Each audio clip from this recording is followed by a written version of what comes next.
Hey everyone, welcome back to another amazing video.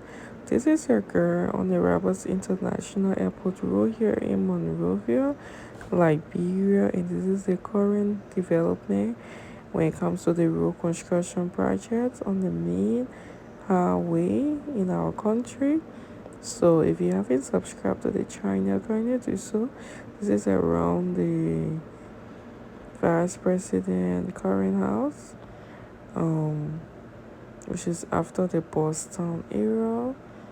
We are going towards the bridge that they have.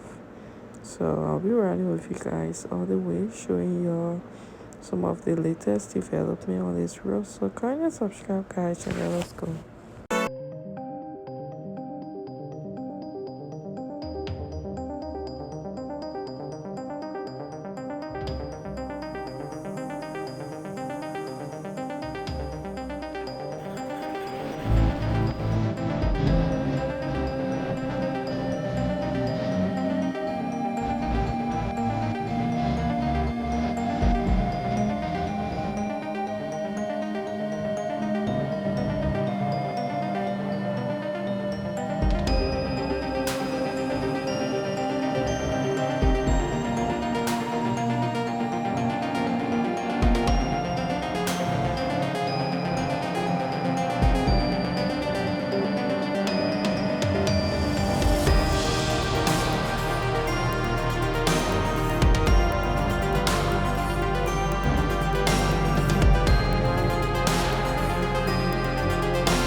thanks so much for watching this around the Tower Hill area. And this is how far the people have gone with the road, the improvement they are making, trying to clear the place, expand the road. So keep following my journey for more, and I'll see you in the next video. Bye.